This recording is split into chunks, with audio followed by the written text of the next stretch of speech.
গিরিশ পার্কে তাণ্ডব ভাঙচুরে মামলা করল পুলিশ। পুলিশের উপর হামলা, গাড়ি ভাঙচুরে শতপ্রণোদিত মামলা রুজু। আরো বিস্তারিত জানাবে অমিত সরকার রয়েছে আমার সঙ্গে। অমিত, দেখো, আজকে দুপুরে গিরিশ পার্কে যে তাণ্ডব ভাঙচুর, সরকারি সম্পত্তি ভাঙচুর, পুলিশের উপর হামলার ঘটনা বা রাজ্যের বাড়িতে যে হামলার ঘটনা ঘটেছিল বা রাস্তায় যে বাসে ভাঙচুরের ঘটনা ঘটে, সব সেই ঘটনায় শতপ্রণোদিত মামলা রুজু করা হলো গিরিশ পার্ক থানার তরফে।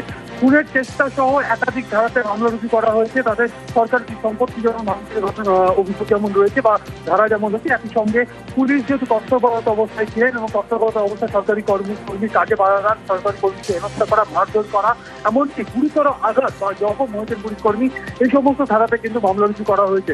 খুনের চেষ্টার ধারা যেমন রয়েছে এবং একই সঙ্গে একাধিক ধারাতে কিন্তু মামলা রুজু করা হয়। ইতিমধ্যে 4 জনকে গ্রেফতার করা হয়েছে এখনো পর্যন্ত এবং বাকিদের খোঁজে তল্লাশি অভিযান চালানো হচ্ছে এবং একই সঙ্গে বিভিন্ন ফুটেজ তারা এক্সামিন করছে। ফুটেজ দেখে যারা এই হামলায় অংশ নিয়েছিলেন বা হামলাকারী যারা ছিলেন তাদেরকে চিহ্নিত করার কাজ ইতিমধ্যে তল্লাশি শুরু করা হয়েছে।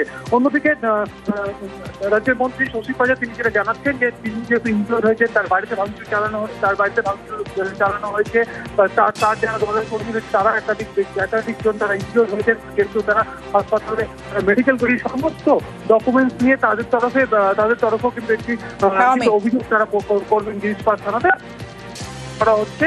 রাজ্যের মন্ত্রীর তরফে কোনো যে অভিযোগ থানায় আছে তাহলে সেই বিষয়েও কিন্তু তারা স্টেপ নেবে এবং তারা সেই অভিযোগের ভিত্তিতে তারা কিন্তু অন্য আরেকটি মামলা করবে। বেশ।